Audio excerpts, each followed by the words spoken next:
Finalmente chegou a hora de relembrarmos a primeira temporada de Star Wars Andor. Uma nova temporada chega no dia 22 de abril na Disney Plus, e caso você venha do futuro e ela já chegou, ainda é uma boa ideia assistir esse vídeo daqui antes de você conferir a série. Bora relembrar a primeira temporada de uma série que ninguém pediu, mas agora todo mundo quer.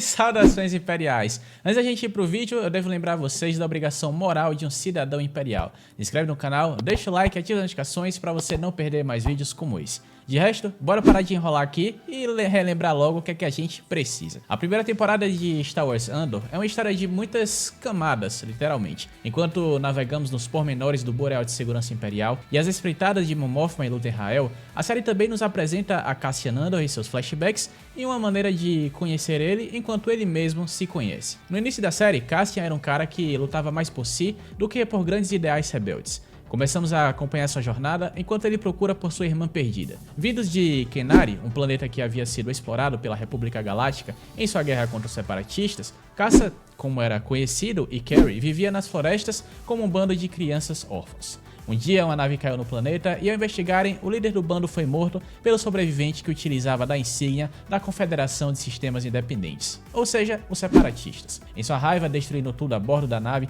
e se separando de sua irmã, Caça foi visto pelos sucateiros Marva e Clem Andor, que procuravam mundos por riquezas esquecidas e brindes nos cemitérios que eram criados por causa da guerra. Marva e Clem decidem adotar Caça, que se torna eventualmente Cassian Geron Andor, temendo que, quando a República viesse investigar a nave caída, eles o capturassem.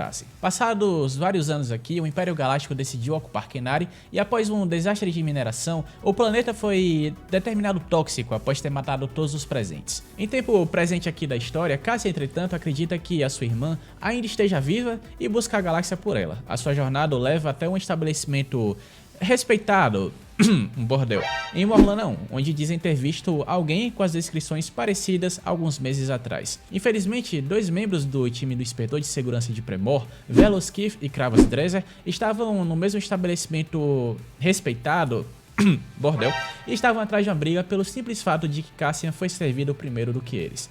Saindo do estabelecimento respeitado, bordel, Cassian é seguido pelos dois e, após uma briga, assassina ambos a sangue frio. Andor volta aqui até Ferrix, onde agora vive, e se encontra com seu amigo Braço, não esse braço, mas enfim, para criar uma história que seja convincente para formar um álibi para Cassian. Enquanto isso, de volta a Morlana 1, a gente aqui vai ficar pulando o hino da história. Afinal, é uma história de muitas personagens, muitas camadas, muitas histórias, mas a gente vai conectar os pontos aqui quando chegar no final da temporada, pelo menos. Mas a gente volta aqui para Morlana 1. O inspetor Cyril Carne informa da morte de seus dois colegas ao seu superior, o inspetor-chefe Heine, que desaprova das atitudes do companheiro em procurar um estabelecimento respeitado, enfim, vocês já entenderam, e se embebedarem, na verdade. Carne insiste que a investigação seja feita, mas o inspetor-chefe a dispensa e ordena que Cyril falsifique seus registros sobre a morte deles para tornar ela um pouco mais honrada do que deveria ter sido ali. Cassian, por outro lado, lá de volta em Ferrix, ele tenta convencer Bix Kalin a vender uma unidade de mapeamento estelar roubada do Império para seu contato.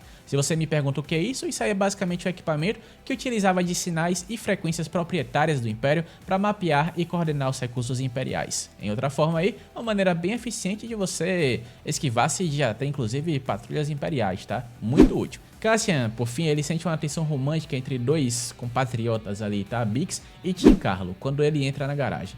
Isso aí é muito importante, então segura essa linha de pensamento daí, tá? Porque a gente vai pra Cyril Carne aqui, que ele vai, inclusive ele descobre que Andor vai pra Ferrix. Esse negócio aí também dá uma confusão boa, Cyril descobrindo que Cassian é de Ferrix e por aí vai, porque agora, né, Cassian, ele é emitido um alerta geral e agora Cassian é procurado pela autoridade Premor. E Tim Carlo, ele vê que um Kenari de tal especificação aí está sendo procurado por eles. Ele decide fugir do planeta, Andor encontra-se com Bix para tentar convencê-la a sair dali e conta a ela do incidente que ele matou dois inspetores aí de Morlana 1, decidindo que ele tem que vender logo a unidade de mapeamento roubada. Cyril Carne, enquanto isso, ele encontra-se com o sargento Linus Mosk, das Forças Táticas Corporativas, que é um dos braços do Império que põe a ordem em determinados sistemas estelares, e de repente Tim dedura Cassian às autoridades de Premor. Chega Luthen Rael em Ferrix, que é o comprador de sucatas valiosas que Bix havia contado. As forças de Carne Mosk chegaram até a casa de Marva, tendo rastreado corretamente a morada de Cassian. Eficiência em primeira mão, tá? O B2MO, ou apenas B2, o droid do Cassian, tenta enrolar ao máximo as forças de Premor, enquanto Andor negocia com Luthen a unidade roubada, que não acredita na simplicidade que ele teve ao roubar um item muito valioso e muito importante.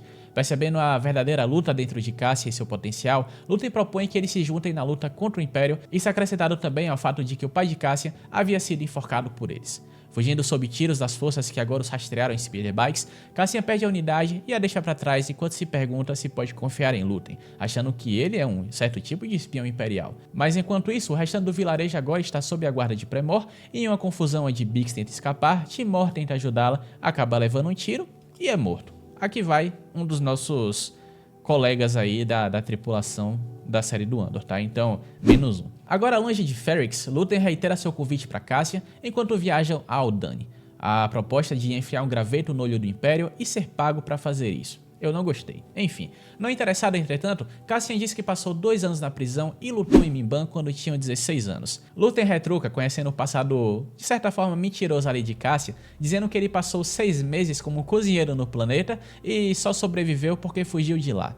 Ele oferece 200 mil créditos a ele se realizar a missão de roubar o pagamento trimestral de um setor imperial. Relutantemente aceitando, ambos chegam ao Aldhani e o nome Clan é dado a Cassian enquanto é apresentado ao contato de Luthen, Velsarta. Ele é introduzido depois ao restante do grupo, Skin, Taramir Barcona, Nemik e Sita Kass, enquanto Luthen volta para Coruscant para continuar seu disfarce no meio da politicagem e nobreza imperial como vendedor de antiguidades. O plano aqui do grupo de rebeldes de Aldhani se infiltrar no cofre subterrâneo e escapar de uma guarnição de 40 soldados em uma nave enquanto utilizam a cerimônia conhecida como Olho de Aldhani para encobrir o roubo, enquanto são ajudados pelo oficial Gorm, um espião infiltrado nas fileiras do Império. Um desertor, aliás. A cerimônia em si veio ficando menor ao passar dos anos, tendo o povo sido manipulado o orgulho cultural deles aí dos nativos Dani. 15 mil peregrinos foram agora reduzidos para apenas 60. A gente corta finalmente para Coruscant, a capital imperial, é claro, e agora a gente é introduzido aos melhores dos melhores do Império, e talvez da galáxia.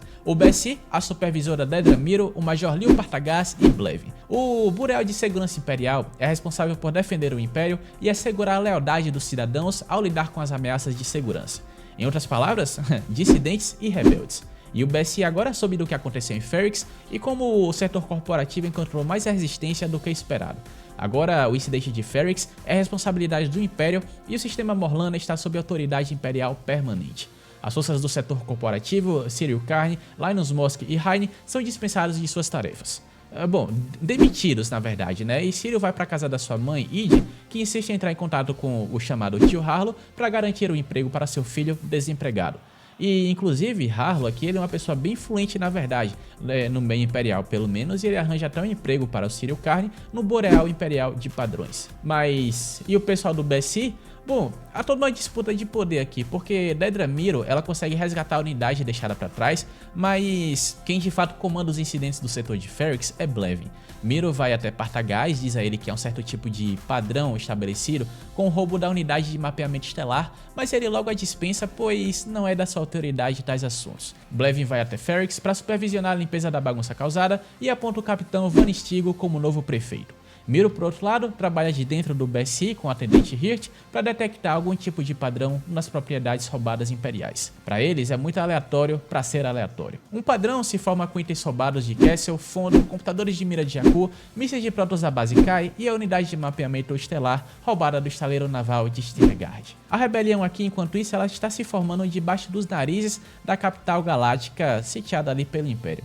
Luthen Rael, a sua assistente Cleia Mark e a própria Mon Mothma se encontram na galeria de antiguidades dele, enquanto ela relata a dificuldade em mover os créditos necessários para financiar todas as operações rebeldes, ao mesmo tempo que faz malabarismos políticos com seu marido e os políticos próximos de Palpatine, Asdangor e Sly Moore, que há muito vem atrapalhando a senadora Mothma de auxiliar o povo do mundo de Golden. E inclusive eu fiz um vídeo sobre isso, então clica aí no card que vai aparecer porque tá bem legal esse vídeo, tá? Mas politicagens à parte e do lado pessoal dela, Mon Mothma também está com problemas com seu marido, Perrin Ferta, e sua filha, Leida.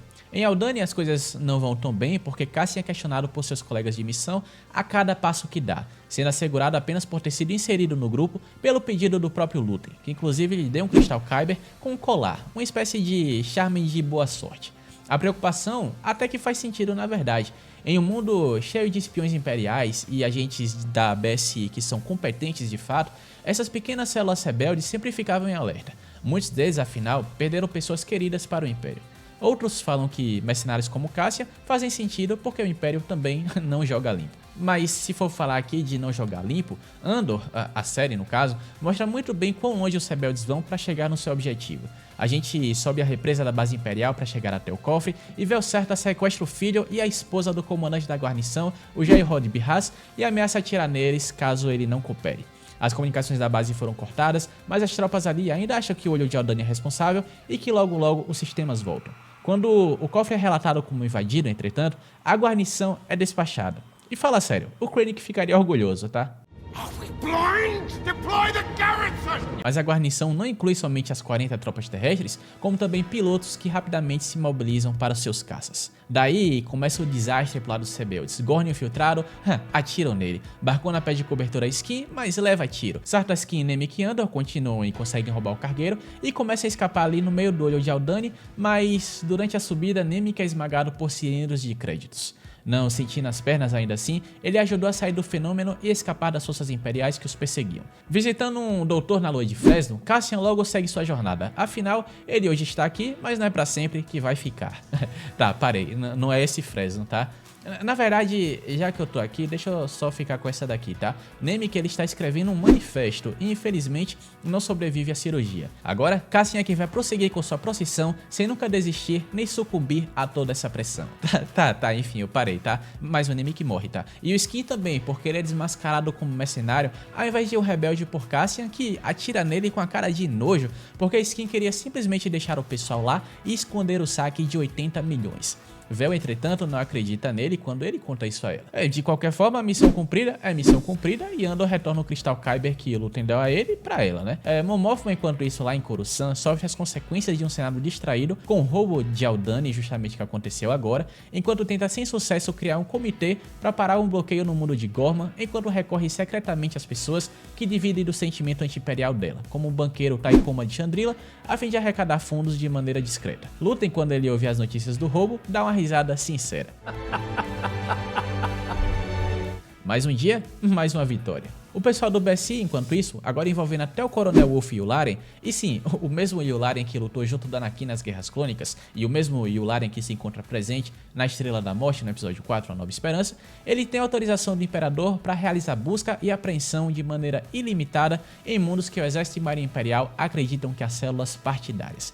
A diretiva de recentenciamento de ordem pública também é invocada, o que quer dizer que todas as ofensas diretas ou indiretas contra o Império serão classificadas como de classe 1, a mais alta das ofensas. Dedra Meero também não desistiu e, juntando provas suficientes, utilizando o ato emergencial do Império para coletar dados de setores sem aprovação oficial, ela consegue convencer Partagaz que há de fato um padrão nos roubos rebeldes. Como recompensa, Ferrix é reatribuída a ela, mas Partagaz diz que é melhor ela ter cuidado enquanto joga o jogo. Retornando a Ferrix, agora sob domínio imperial, Cassian vai até a casa de sua mãe adotiva para tentar convencê-la e convencer B2 a saírem de lá com ele, não antes de decidir ficar mais um dia para tentar levar Bix-Calim com ele. Ao se encontrar com ela, entretanto, ela recusa porque tudo isso afinal é culpa de Andor. Foi ele quem foi até Ferrix para procurar refúgio depois de ter matado 2 pessoas das forças de Borlana 1. Maarva também não quer ir embora porque o refúgio que ela tem contra o Império, que está por todo lugar, afinal é a sua mente. Ela aguardará lá pela rebelião porque as pessoas estão se levantando contra o regime e aconselha que Cassian pare de procurar pela sua irmã perdida. Ele promete que um dia voltará. E lembra da diretiva aqui? Tá, né? Pois é, porque um mês depois é muito importante. Cassian está no mundo resort de Eniamos. Ele é parado por um soldado costeiro que acredita que ele está agindo de maneira suspeita por simplesmente estar lá. Tá aí o envolvimento do Cassian com o restante da história. Ele é parado pelo Império porque apenas aparenta ser um cidadão dissidente.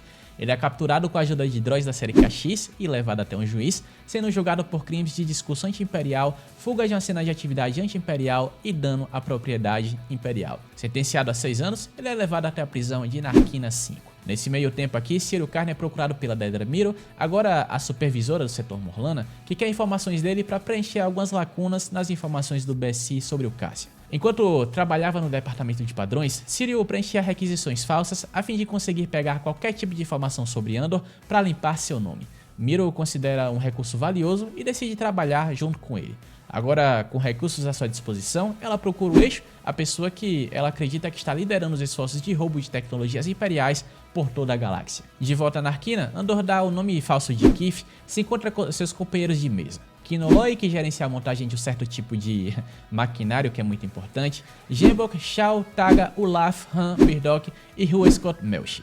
A produtividade do Andor caiu e a mesa com a menor produtividade será punida. Sumido da galáxia, Bix tenta contratar Luthen procurando Andor, enquanto Luthen decide pouco a pouco sair de seu esconderijo ao viajar para os planetas de Segra Milo para se encontrar com Saw Gerrera para vender algumas peças de tecnologia imperial em troca de encontro com Antor Krieger, que está sondando a estação de força imperial em Spellhouse. Gerrera retruca que ele e seus partidários estão trabalhando sozinhos e que Luthen já perdeu muito dos seus rebeldes. Ele se autoproclama único ali com um propósito claro, e Luthen retruca dizendo que a anarquia é um conceito sedutor para um homem que vive em cavernas geladas e implora por sucata.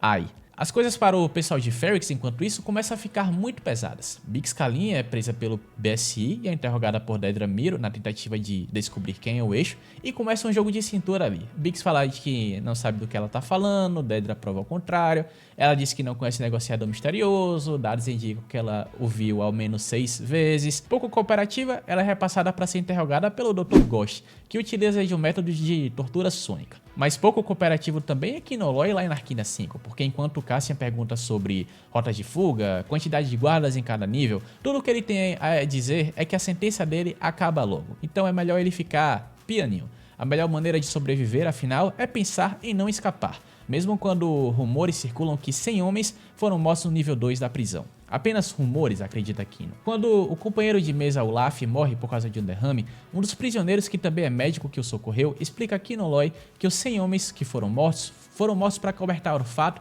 de que alguém que havia sido libertado do nível 4 da prisão foi enviado para o nível 2 no dia seguinte, recomeçando a sua sentença. Quando essa informação se espalhou, o Império silenciou as testemunhas. E bom, agora Kinoloy descobre que não há fim de sentença. Quantos guardas em cada nível? Pergunta Andor novamente. Não mais do que 12, responde Kinoloy. No dia seguinte, esses planos de fuga, entretanto, corações se partem de toda a audiência em todo o mundo, porque a prisão de Narkina fica no meio do oceano e Kinoloy não sabe nadar. Can't swim! Andor e Melshi chegam até a costa, fugindo de tropas imperiais. De volta a Mon Mothma e Coruscant, uma reviravolta extrema aqui. Vocês lembram de Velsarta, né? A figura ali que acompanha Luthen? Pois é, ela é a prima de Mon Mothma. E de verdade, sério, ela é prima de Mon Mothma. Ela também navega na politicagem e se esquiva quando perguntado sobre Luthen, mas ela claramente está lá para lembrar que Mon Mothma tem um papel a cumprir e que Vel precisa também se mascarar como uma menina rica de Chandrila. Paralelo a isso, sua filha Leida tem que conhecer o futuro marido dela, Stekan Skrull, como demanda a tradição de Chandrila. E o BSI também está todo em alerta porque conexões, trias de conspiração, tudo isso é formado. Dedra afinal tem a informação de que Cassian voltou a Ferrix cheio de dinheiro depois do roubo de Aldhani. Era da unidade de navegação? Negativo, porque a gente lembra que Cassian perdeu quando fugia. Toda essa situação teria afinal conexão com o encontro do Eixo com Cassian, o roubo de Aldhani, a questão da unidade roubada. E aí afinal, né, quem responde na verdade são as testemunhas de Aldhani e elas dizem que de fato Cassian esteve envolvido no roubo. A autorização completa é dada para investigar o restante, enquanto utilizam Marva Andor como isca em Ferrix para quando Cassian retornar. Cyril Karn também fica envolvido na história, desejando acima de tudo recuperar a sua honra perdida, e uma conexão entre os partidários de Saw Gerrera, Luthen Rael e Antor Krieger tenta ser formada pelos agentes do BSI para tentar entender melhor de um suposto ataque à estação de Spellhouse. Dentro da organização da BSI, um espião, Tony Jung, está de olho no movimento e comunica a Luthen sobre como o Império cada vez mais está chegando perto e conectando esses pontos. Ele diz que quer sair porque agora é um pai, e aqui se dá o puro cinema. Ele pergunta o que Luthen sacrifica. Edição, bota aí. I've given up all chance at inner peace. I made my mind a sunless space. I share my dreams with ghosts. I'm condemned to use the tools of my enemy to defeat them. I burn my decency for someone else's future. I burn my life to make a sunrise that I know I'll never see. So what do I sacrifice? Everything! Quando ele descobre tudo isso, ele vai de encontro com Saw Gerrera e repassa tudo isso a ele. E aí ele fica com aquele tom de desconfiança, porque Luthen propõe que Antor Krieger seja preso ou até mesmo morto, enquanto tenta atacar a estação de Spellhouse por conta própria. Pra Lúthien no caso, além de proteger sua fonte, é importante que o Império acredite que eles sejam invencíveis, quando isso na verdade seria um pequeno triunfo para o bando de rebeldes. Passado tudo isso, Cassian retorna a Ferrix, descobrindo que sua mãe adotiva faleceu. Como tradição dos locais, as cinzas dela serão armazenadas como tijolos após o funeral, permitido pelo Império inclusive, e atraindo o interesse de Cyril Karn e o Linus, que acreditam que Cassian estaria lá. E se todas as estradas levam a Roma, inclusive a estrada Higgs, porque todo mundo vai para Ferrix. Dedra Meero chega lá, Cinta Casa e Velsarta estão sabendo que a Bessie as espiona, Lúthien não quer perder de vista a única peça que poderia ligar tudo a ele. E no meio do funeral, um discurso de Marva. I'd wake up early and be fighting these bastards from the start. Fight the Empire! E eu preciso dizer qual é o caos que veio depois. Andor se aproveita disso para resgatar Biggs, Dedra Meero é quase pisoteada, mas salva pelo Cyril e pinta inclusive um pequeno clima aí com olhadinha, tá? Então, produção, toca aí Careless Whisper. Brincadeira, tá? Mas Cassian é bem atento e se depara com Lúthien seguindo até sua nave quando ele quer fugir dali. Dando seu blaster pra Lúthien, Andor o oferta com um ultimato: me mate ou me leve. E, bom, a gente já sabe como é que isso acabou, tá? Bom, e essa aqui é o final da primeira temporada de Andor, mas uma breve nota de rodapé aqui, bem breve, talvez não tão importante, tá? Sabe aquelas peças fabricadas em Narkina 5 pelo Cassian e demais prisioneiros? Nada mais são do que peças para o Super Laser da Estrela da Morte. Pouco importante, né? Mas, enfim, esse vídeo aqui tá extenso demais, mas acabou, tá? Eu ainda resumi um monte de coisa aqui pra caber esse vídeo, mas eu não deixei passar nada importante, ao menos eu acho, tá? Mas de qualquer forma, eu espero que você tenha curtido essa recapitulada, não tão breve na verdade, mas um pouco mais breve do que você ia assistir a série toda, tá? Pra próxima temporada aí de Star Wars Andor, que chega, ou como eu disse, já chegou talvez, no dia 22 de abril na Disney Plus e envolve muitos personagens como vocês viram aqui, e eu espero ter ajudado pelo menos a refrescar a memória de todos vocês. Como diríamos aqui no Império, não se esqueça de deixar o like, se inscrever no canal, ativar as notificações e compartilhar esse vídeo com a galera que está preparada para assistir Andor, caso você tenha curtido o nosso trabalho aqui na Rádio Imperial. A gente diz aqui no Império também, como sempre, uma vida longa ao Imperador e até a próxima. Long live